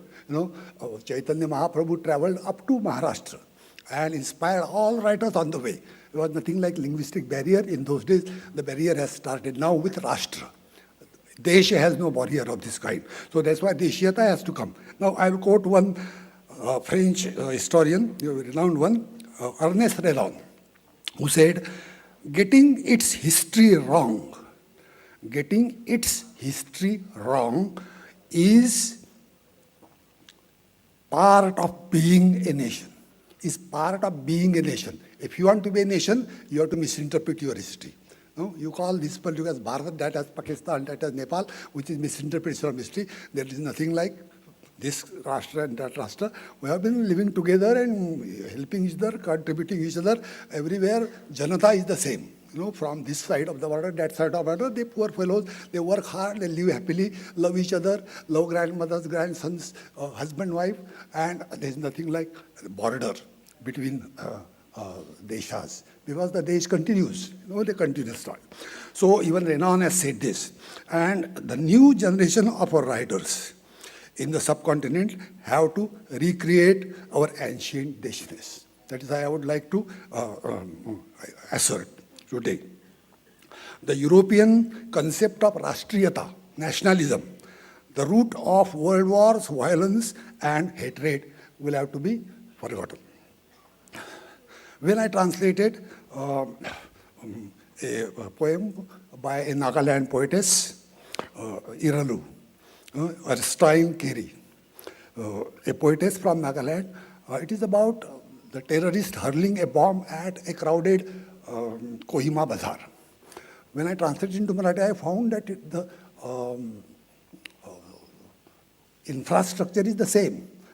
Only Nagaland and terrorists and things which are not heard here, but because there she talks about the family concerns, how killing a particular woman there has, orphaned a particular child, crying in the bazaar and moving around and all kinds of things, they make you Indian suddenly. So whether you write in Nagaland or in Nepal or Pakistan, you are Indian all the time, because the same what you call ethos governs all of us. And that is what I call Indianness, that has been governing us all the time. When I translated it, I found that these microstructures, they are the same.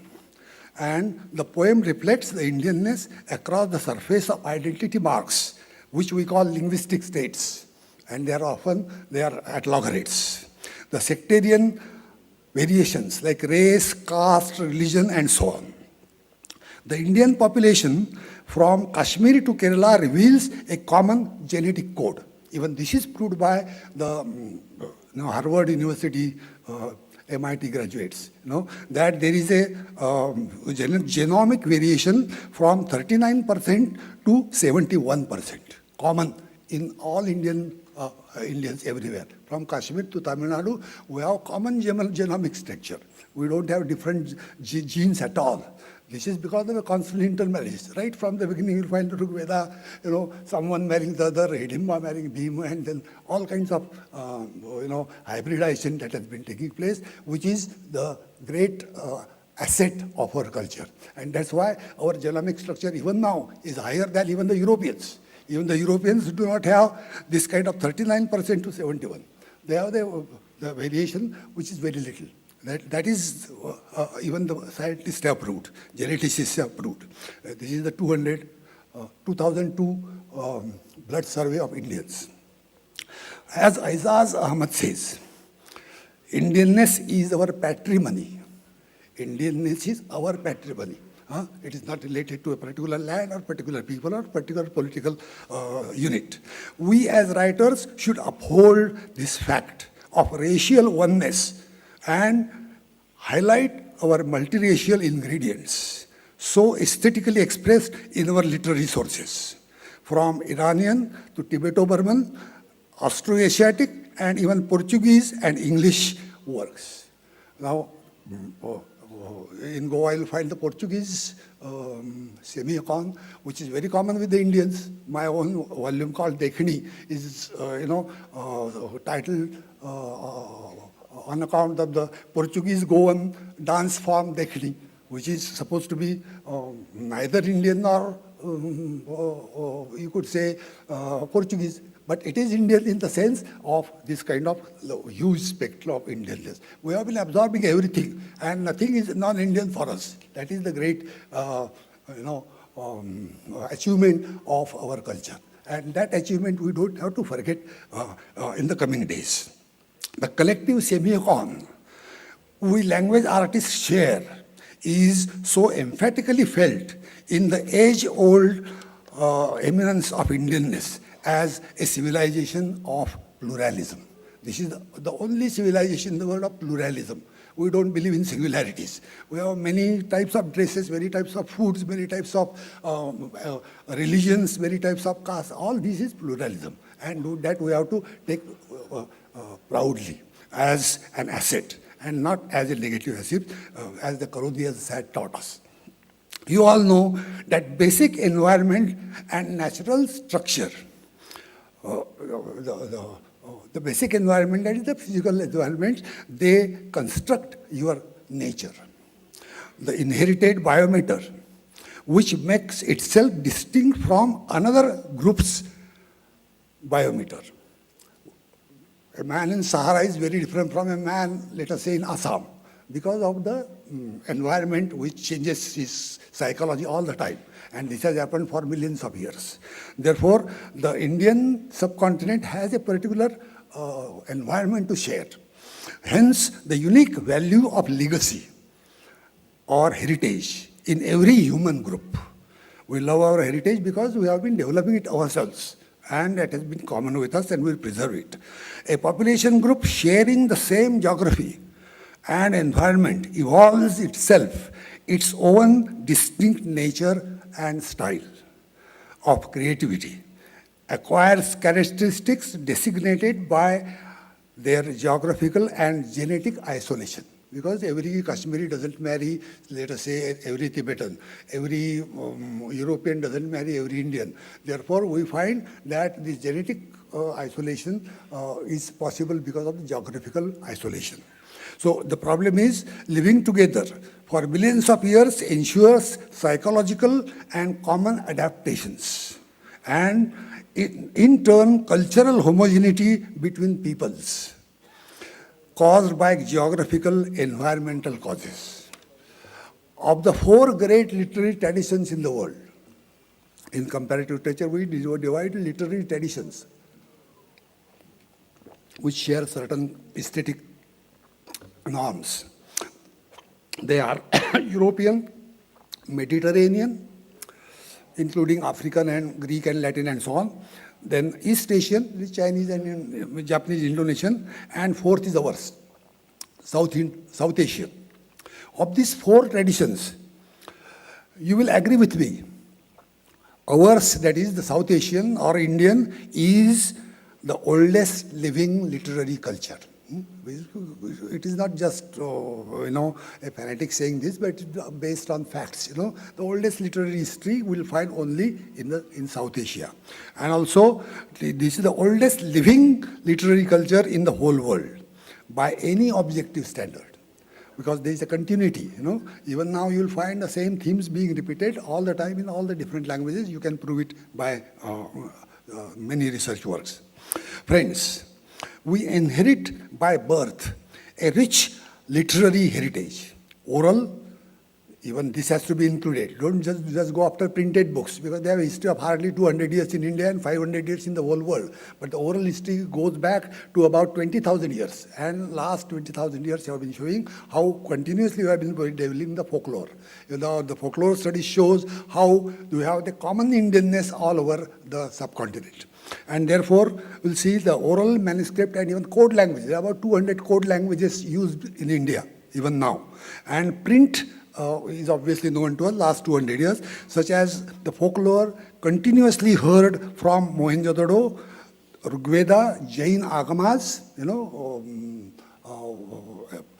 a visitor from North Africa who visited Mohenjo-daro, he says, beware of those naked fakirs, naked fools there, because they ask you the question, who are you? Where from you come? And if you say, I come from Africa, they say, no, on this earth, where did you come from? And that is a very difficult question. So avoid these people. They ask you very difficult questions. So in Mohenjo-daro, you find such questions, Jain questions as the Sravana questions being asked that time. So from that time, you find regularly this kind of abstract thinking of where you are, what you are, koham, that is being asked. And also the, Sanskrit epics, poetry, drama, and Bruhat Katha. As you find, once also there recently, so I'm about to write an article, Kafka's Metamorphosis, which inspired me to become, as a gentleman, existentialist thinking and so on. And Kafka was a god for us. And I found that in Bruhat Katha, there is a story of a young man suddenly transformed into a centipede. Like Metamorphosis, how it begins. Now, I suddenly found that later, when I am about 85 years old now, in Bruhat Katha. And at the age of 25, I did not know even this. I did not even know Bruhat Katha. I did not know Prakrut, because I was taught that Sanskrit is the mother of Indian language, which is wrong. Marathi is born out of Sanskrit, which is wrong. Prakrit has been the oldest language and richer than Sanskrit, which is the fact not even told us, because the Sanskrit language has the patronage of Europeans, Germans, English and so on. But Prakrit has even now this story where Kafka was inspired by it. And you will find many such stories, Chaucer, Paragnor's Tale from Panchatantra. You will find Brecht's Theatre of the People, also Robinson Crusoe. All these kinds of stories, these are matter of research. I will just refer how we have been very liberal to all these motifs, plots, and images and so on. But the point was, all these arts, dance and music, we have been developing on our own, with our own, system of aesthetics. And that is supposed to be the guideline for all the writers to us, because we have developed a long habit of looking to the West for everything inspiration, instead of looking at ourselves. And that's what I would say, that we'll have to better look below now. As Wittgenstein said, you better look down, because you have at least grass and trees and birds and animals when you look down. If you look up, there is nothing except sky. So don't look up. Look down below, where you'll find variety and you'll find inspiration. That is what I would also reiterate here when we talk of Indian literature. So it has enriched not only our literature, but world literature. and that we have to at least know. Other things will follow. My sincere plea, therefore, to any fellow writers, whether here or outside, is to get yourselves firmly rooted in your own native soil. Be as much Deshi as possible. And whatever is spoken in your area, the languages without script, the tribal languages supposed to be uncivilized in the modern standards, all these have very rich heritage that the young writers will have to own and adapt. And I would even say that, like our flooded Indian rivers, go ahead absorbing whatever comes in your way, drowning, submerging, encircling, whatever obstructs your natural movement, lifting up or pushing hurdles, but always go flowing. That is the only advice I would like to give to the young writers. You should also occasionally, but not always, look above and borrow as much as possible from other languages, from outside, but maintaining your roots strong, maintaining your own basic Deshiness strong, as much as would strengthen your roots. I call this the process of Deshikaran. That is, you be Deshi and you nativize everything. Be native and nativize everything. That is going to help us, because we have already very rich roots and only we need probably certain things which we may absorb from outside. That is what all great literature has been doing, and therefore styles, forms, techniques, motifs, imagery, they don't have the landmark of any particular people, any particular country. They are freely flown here and there. As you will say, you will find Robinson Crusoe, supposed to be the first European novel, is borrowed from an ancient tale. As you find our epic stories, they are utilized everywhere and for all purposes, right from Chaucer to, say, Brecht and Virgil, and everyone has borrowed from each other, and that's what we'll have to do. So it is wrong to look only to a particular direction, but to all directions and borrow as much as possible. Deshikaran is another solution to our present poverty of styles in our literature, and freely adapt to suit our stylistic needs, provided you are firmly rooted in an aesthetic tradition. This is the condition. You must be firmly rooted, then you can borrow freely anything. Otherwise, you will be floated and gone away. That's what the last 2 centuries in India, we have gone floating elsewhere and forgotten our own roots.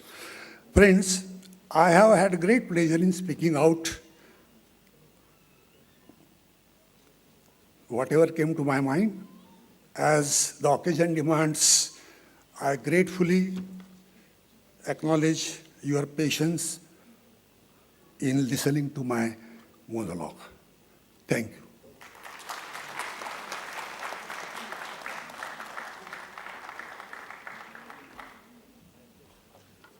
Thank you, sir, for your very thought-provoking address. Now I request the Vice President of Sahitya Akademi, Sri Madhav Kaushik ji, to give a concluding kind of remarks, and thereafter we have a group photograph.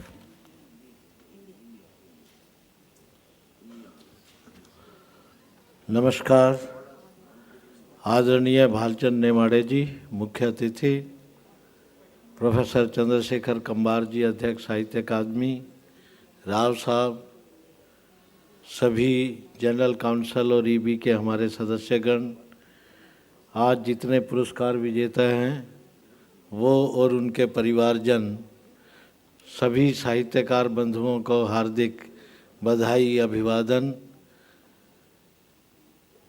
Nemade साहब ने पूरे विश्व साहित्य का परिदृश्य हमारे सामने रखा।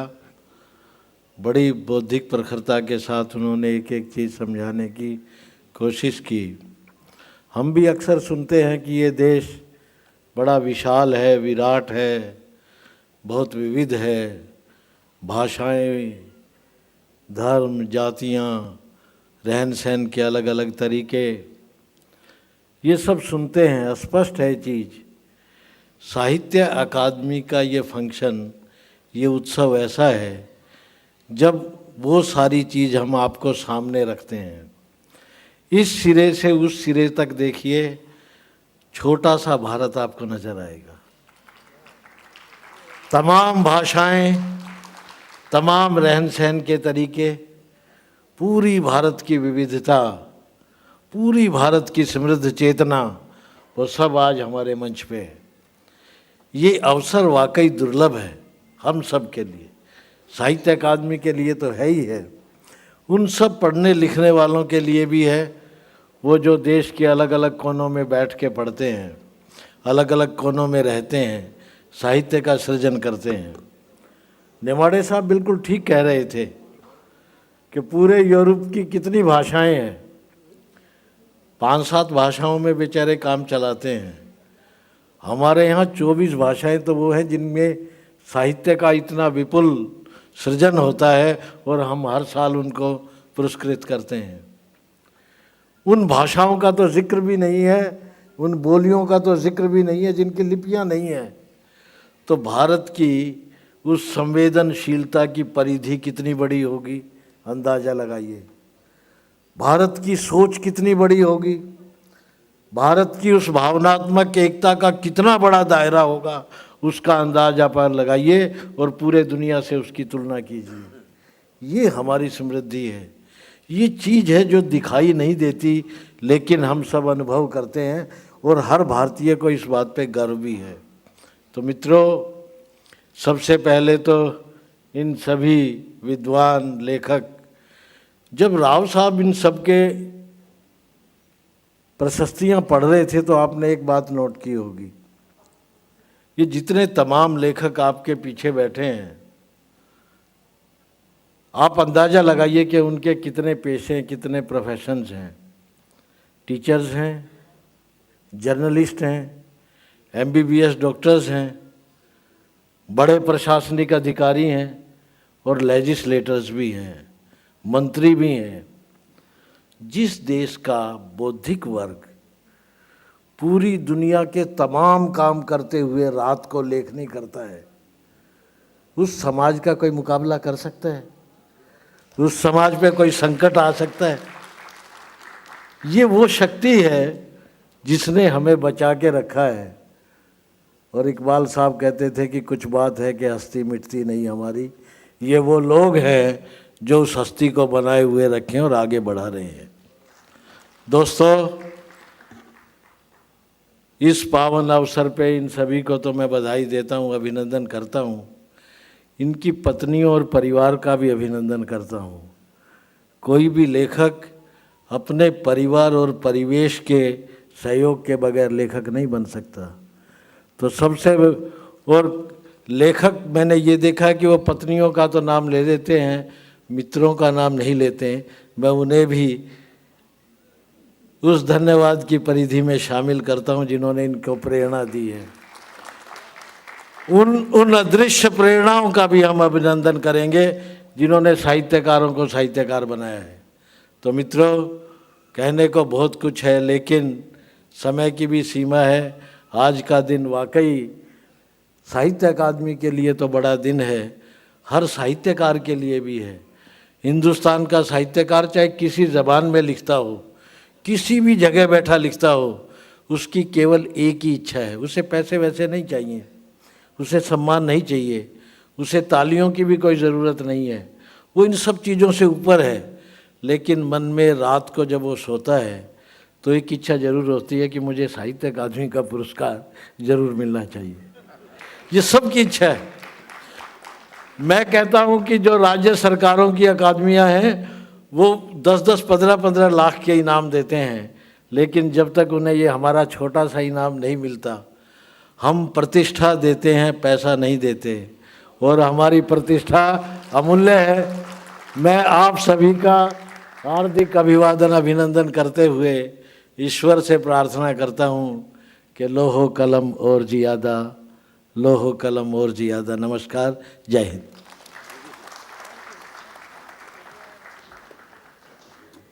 बहुत बहुत धन्यवाद Madhav Kaushik ji. Friends, now we have come to an end of this award presentation ceremony. So tomorrow morning at around at 10 o'clock in Ravindra Bhavan lawns, all these award winners will express their own experiences and their journey of writing. So I request all of you to join in that writers meet. Um, I thank all the literary lovers and connoisseurs of Delhi and our Honorable Executive Board and General Council members, print and visual media who made this event a grand success. And I request all of you to give the same kind of support and guidance in future in our all endeavors. So thank you so much. Now we will have a group photograph.